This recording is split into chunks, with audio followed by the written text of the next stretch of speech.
Walking through the Mercado Indio in Lima, an explosion of colors, textures, and sounds inundate and captivate the tourist. She grasps her camera, intent on not missing a photo opportunity. Visually overwhelming is the seemingly endless assortment of textiles, scarves, bags, belts, and blouses, many mass-produced explicitly for the international market. Indeed, the mannequins upon which these textiles rest are tall and slender, their light hair and blue eyes striking. Both the white tourist and the wealthy limeño gain access to the indigenous other, gazing upon their crafts made with natural and organic dyes using, quote, traditional processes. White access to indios comes with all the comfort and security of private parking in the wealthy and historic Miraflores district of Lima, Peru, on a street aptly named Avenida du Petit Toit after a French Navy commander and imperialist. In the true spirit of global neoliberal capitalism, the wealthy tourist is allowed unlimited consumption of exotic goods without having to traverse the often dangerous and racialized landscape of the Andes. But who is creating these sumptuous commodities? Quote, descendants of the Inca, says Ariana Svensson, founder of the Peruvian NGO Threads of Peru. This organization is based out of the Peruvian highlands and was founded to aid indigenous women gain autonomy from their husbands, who are often the sole financial providers, says Svensson. According to her, quote, the idea of rescuing their traditional weaving traditions and then selling the weavings on the international market is how the project came about.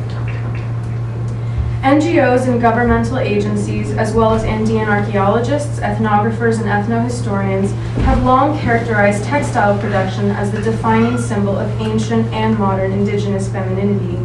In so doing, they have perpetuated a stereotype of the ever-productive indigenous woman. One noted Andean archaeologist wrote, quote, pride in clothing one's family is a hallmark of Andean femininity. All women wove, from the humblest of peasants to the wives of kings. Queens and empresses wove as an Andean symbol of their femininity, end quote.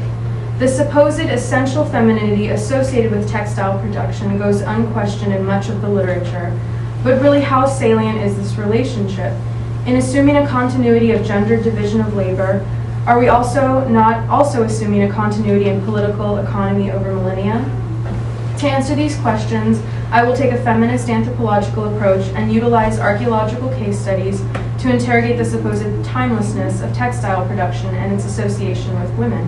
I aim to understand the shifting political economies and ideologies of Andean craft production through the spatial analysis of workshops at two pre-Columbian sites, the Inca provincial site of Huánuco Pampa and the Moche 5 site of Pampa Grande.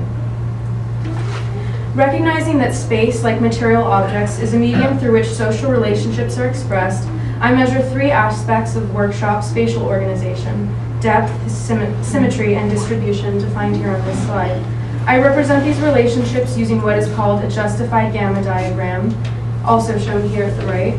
This methodology is outlined in depth by Bill Hillier and Julianne Hansen in their book, The Social Logic of Space.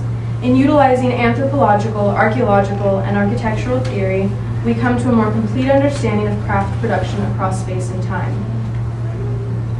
Textiles occupied a very special social space within the Inca political economy, and production was organized in such a way that reinforced this socio-political significance. It was at this time that a unique institution, the Akia Cuna, was formed.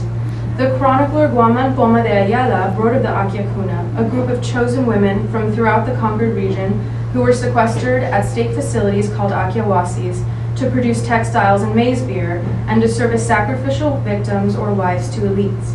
As Guaman Poma de Ayala notes, these women were considered, quote, monjas or nuns. More important than their potential as producers for the state, Akia Cuna served as reproducers of the state. Separating the Akia Cuna from their own kin, the Inca created fictive kinship networks and heralded these women as virgins of the sun and indeed wives of the sun god himself. By extension, they entered the lineage of the state and became corporeal emblems of imperial hegemony. The significance of this institution is materialized spatially at the Inca provincial site of Huánuco Pampa.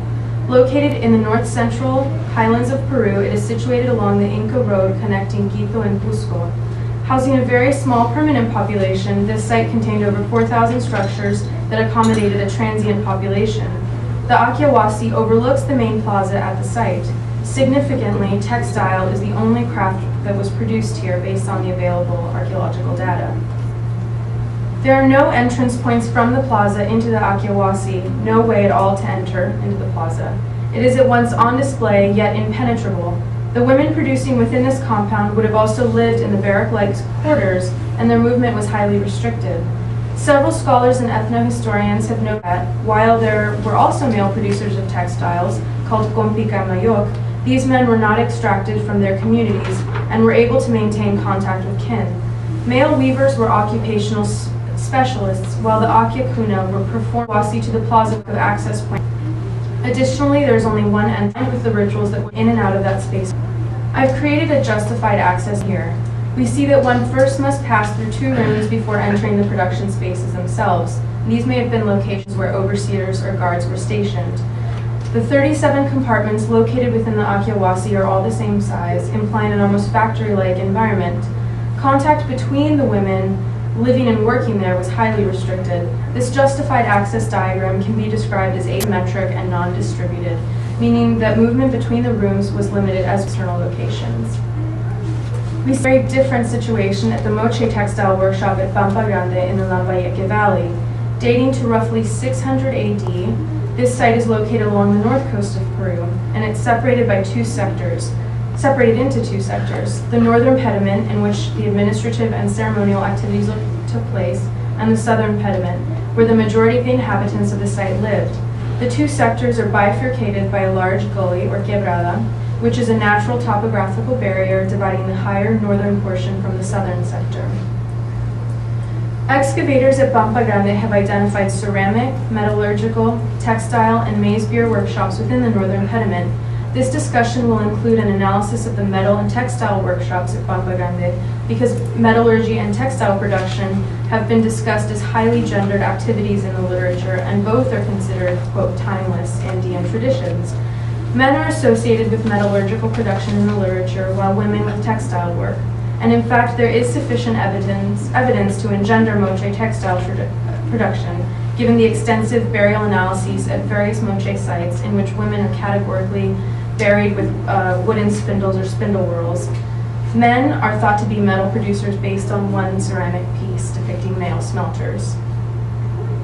Interestingly, men's movements were more highly restricted, as seen in the justified access diagrams. On the right, we have the textile workshop diagram showing one entrance and an open room. The metallurgical workshop, however, shown on the left, has a much more complex spatial syntax when compared to the spatial syntax of the textile production locations. Significantly, as depth increases in structure 52, so does the level of specialization.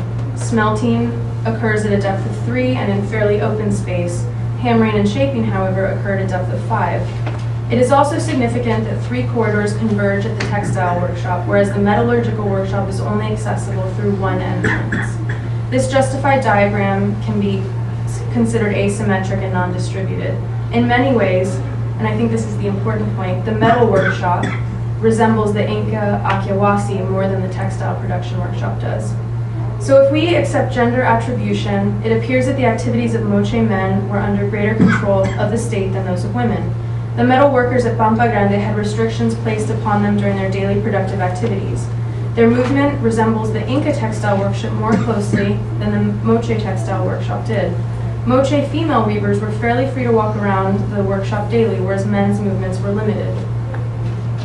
And I would argue that this is due to the relative value of textiles within the particular political economy.